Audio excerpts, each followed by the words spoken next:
Welcome, Moaa family, to another episode of the Moaa Member Chat. In today's episode, we have a very special guest, Mr. Chris Barker, the Deputy Athletics Director at the University of Wisconsin Parkside. How are we doing today, Chris? I'm doing wonderful. I appreciate you having me today, Michael. Looking forward to this. We definitely appreciate you taking some time out of your schedule to sit down with us. So, in tradition fashion, we give you the floor to enlighten our Moaa family in terms of your journey, and if there's anything unique that happened along the way that kind of always sticks out in your mind. Absolutely. Well, I'll take you back. I'm originally from Wisconsin. I always tell people, I was born into diversity and inclusion. My dad's black, my mom's white. I have a twin sister, and I have an older sister. And the unique thing is we grew up in a culture of respect and hard work. My parents owned a deli, so I didn't know the difference between a lawyer, a doctor, a construction worker, your color of your skin, or what you believed in. I think it's really propelled me through life, through sport, but also just again in my journey. So baseball was the sport that I was fortunate and blessed to be able to play. I had an opportunity to play baseball at a junior college called Madison College, and then earned a scholarship to the University of North Carolina, Greensboro. Played baseball there for 2 years, loved every bit of it. And then the person who recruited me actually took me to the Delaware State University to be a graduate assistant for 1 year. He left for a job with the Houston Astros, and I was fortunate to have the opportunity to be the recruiting coordinator at a very young age of 23. So did that for a couple more years, and then I was fortunate to have another opportunity. I got out of college athletics. I was the general manager at Hitters Baseball. And at the time, we were transitioning from an 18,000 square foot facility to a 44,000 square foot facility, and got to work with some, first round draft picks. So that was great, but didn't stay there long. I got swooped up by Carthage College by a legendary Hall of Fame AD by the name of Dr. Robert Bond. So he was there. He was my AD for 3 years. I was his number 2 there. I had a great time there. He really pushed me into organizations like Moaa and enlightened me, I should say, more than anything, and opened a lot of doors for me with the NCAA. And I love that opportunity. And one of the things he taught me was to think big, be bigger, and become biggest. And having that mindset really opened my eyes to an opportunity at Parkside, where now I'm the deputy AD, and I've been here for 3 years now and loved every bit of it, and taking that growth mindset and be able to propel that not only in my work, but also with my relationships with student athletes. So that's who I am, where I am now. Oh, and by the way, I'm a proud father to a 3-year-old. So, and my wife, my beautiful wife, is a former college athlete as well. So we get athletics. Absolutely. Now, let's dig into this baseball. So you were a former baseball student athlete. Who was your favorite player or a player that you emulated growing up, or several players? Yeah, so I would first say probably my father. My dad was a 23rd round draft pick by the Cleveland Indians out of high school, so I always wanted to be my dad, and that was something I aspired to. But I would definitely say 2 people, Willie Mays and Ken Griffey Jr. Just 2 guys, I thought were great baseball players. And growing up, you don't know what you don't know, but my parents always showed me those players, and I loved them, Absolutely. I would say Ken Griffey is probably, and I'm 38, so when I was coming up, I played baseball here and there with my friends in the neighborhood, never organized. For me, I guess maybe the game outside of hitting, and when we were in the field and the ball would come to you, have some action. It was so much downtime. Maybe I was just too anxious and too impatient to play baseball in terms of organized. But in terms of watching it growing up, I would say Ken Griffey was a player that was probably university liked or loved. Just kind of number one, his swing. He had a great swing. He was great as well, high skill level. Then he always seemed very personable when he was on camera. So I would say modeling your game after those 2 players definitely will put you on, hopefully, a great track to do some great things. There's no doubt. I wish I was as good as those 2, but definitely been great role models, I think, growing up for any kid. There's no doubt. Yeah. And then he had some cool shoes, too, some cool signature shoes growing up. Wingman. Oh, yeah. Griffey's, yeah. There's no doubt. Yes. So transitioning from student athlete to coach to administrator, did you ever see yourself coaching when you were a player? I don't think I had that vision for myself. I think it was just kind of those natural opportunities. I was fortunate someone else saw it in me, and I took that opportunity when it was there and presented for me and kind of ran through that door, I definitely would say I've always enjoyed people, and that probably comes up from my background, my upbringing with my parents, and being in, again, a deli, a convenience store. You don't have a choice, right? You feel good or bad, you're going to show up every day and you're going to talk to people whether you like it or not.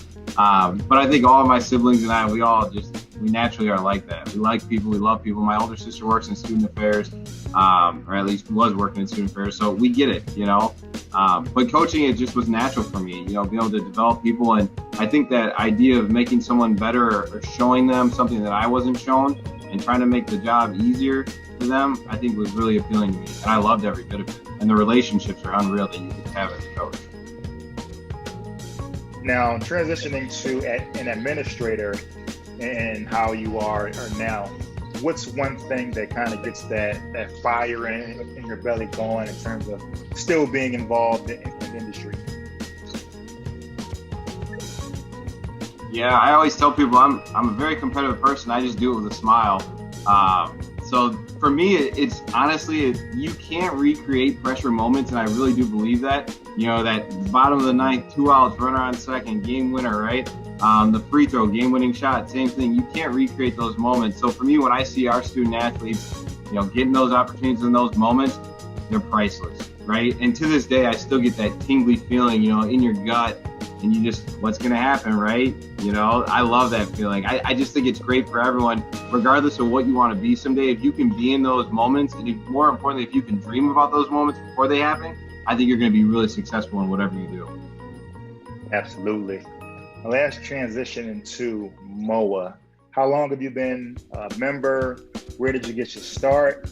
Just let's all speak all things Moaa.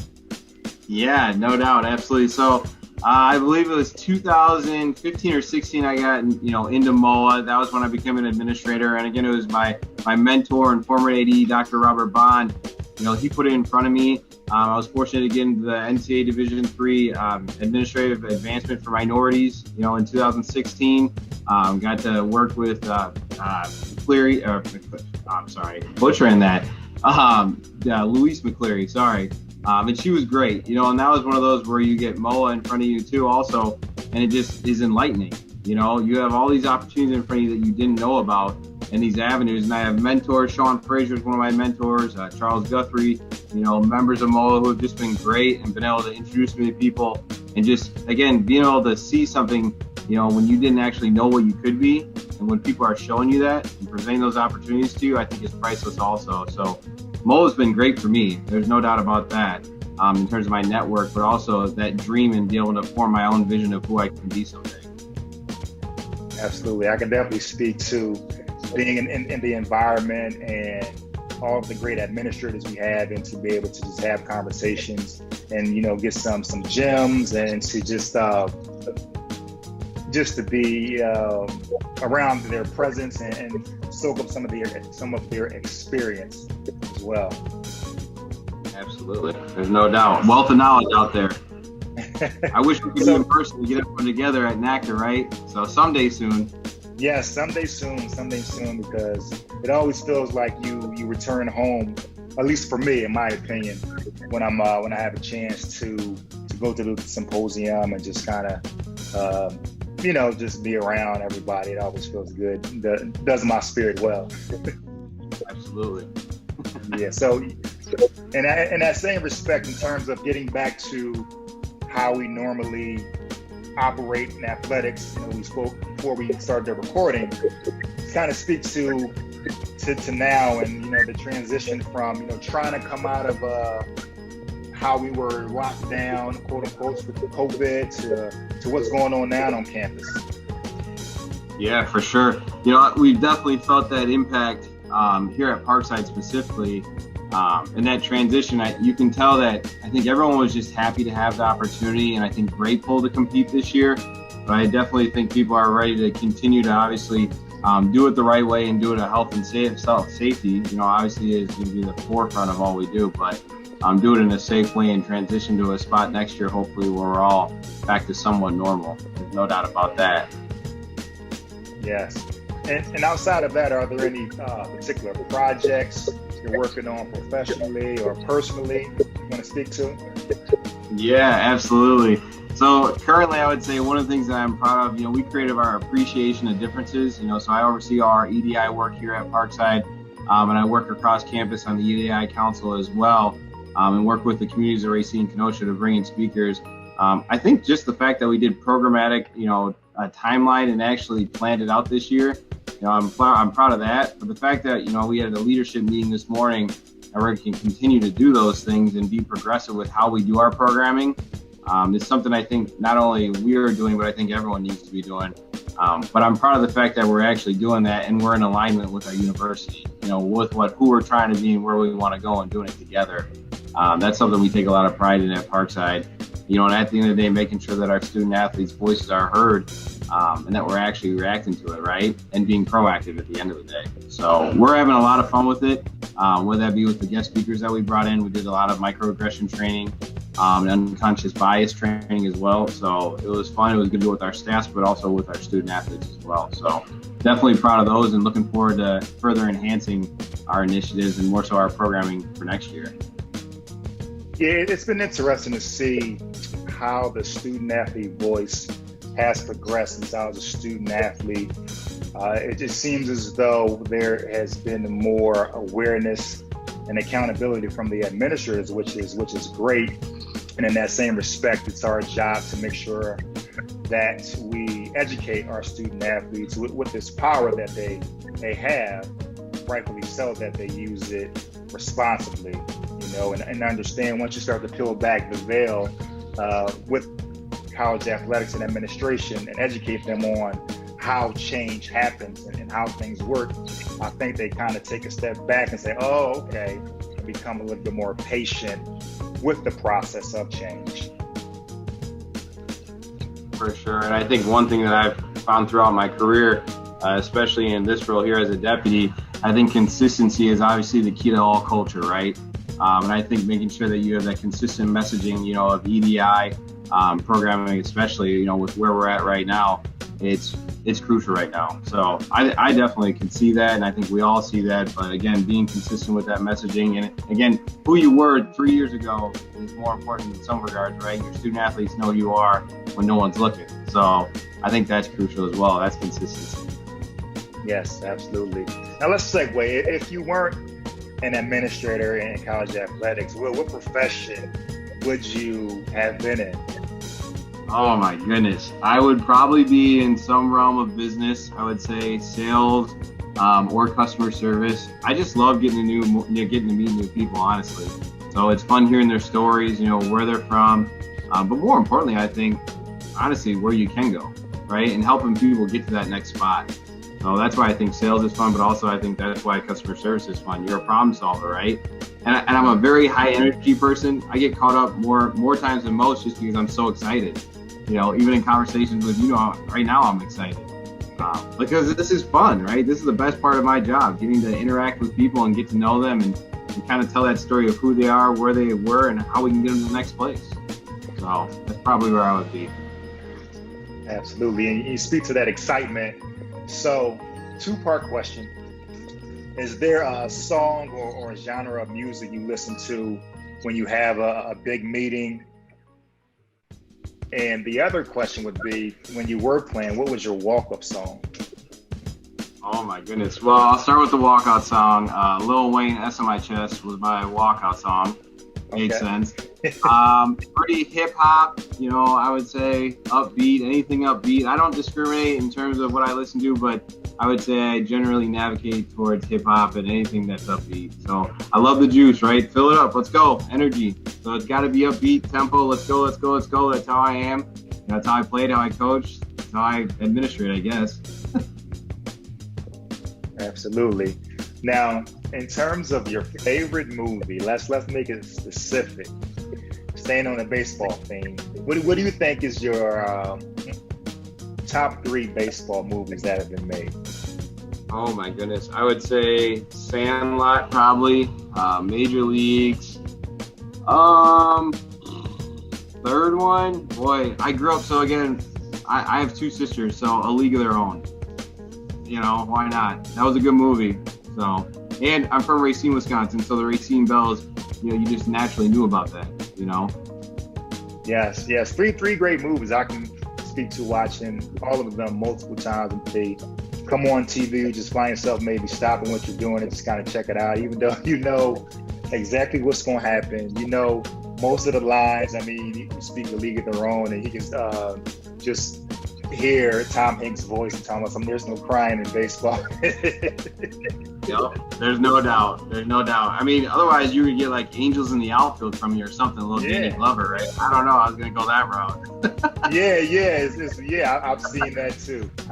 I would say baseball is one of the sports where when they do a movie, they seem to do it justice. Even though, sports movies can be kind of cheesy overall, I would say baseball is one sport where they seem to do it right. Where basketball, sometimes you get a movie where the court is the size of a living room, and you're like, I can clearly see that court is extremely small, and the rim is no more than 8 feet.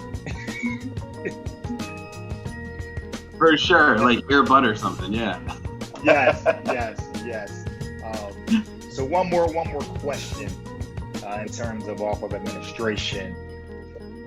If you had a chance to meet 3 people, who would they be, and why would you want to meet them?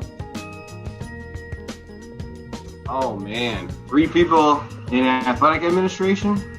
It could be in athletic administration. It could be from a different profession, to someone, you sat back and said, it'd be cool to meet that person, sit down, have some lunch or dinner. For sure. I think I would go Michael Jordan, Tiger Woods, Gene Smith. I think, in terms of what you do as an athletic administrator, I think Gene Smith is one of those people who is at the Mecca. He's at the top. He's done it the right way, at The Ohio State University. So a lot of respect, obviously, for that, man. I think in terms of athletics and athletes specifically, Michael Jordan, and Tiger Woods, you're talking about competitors, right? And I just would love the opportunity, even if it was just 10 minutes, just to pick their brains and listen to them. You watch The Last Dance and you feel like you're sitting right next to Michael Jordan, and I'm just like, oh my goodness, dude, like give it to me, So probably those 3 individuals, I think very powerful, influential, and competitive people that I would just love just to pick their brains on success and what motivates them and what has continued to motivate them. Absolutely. That is definitely a great list. And it's hard to rival that list. There's no doubt. So we are at the portion of the conversation where it's our Moaa Member Minute, a chance for you to give the Moaa family some words of encouragement, advice, information, be it personal or professional. So without further ado, Chris, it's your Moaa Member Minute. Absolutely. Thank you, Michael. I always say, we have natural diversity in college athletics, but a choice of inclusion. I think now more than ever, it's our job, it's our responsibility, to make sure that we're being inclusive, but also being genuine, when we're trying to be inclusive. Respect will take all of us a long ways in life, but at the end of the day, it will create an environment where all can thrive. And I know that my career has been propelled, by individuals who have given me that opportunity. So stay strong, stay in it, stay in the fight, and keep moving forward together. Absolutely. Appreciate that. We definitely want to thank Chris again for sitting down with us today in the Moaa Member Chat. I've been your host, Michael Bazemore, and as always, Moaa family, stay safe, stay healthy, stay tuned.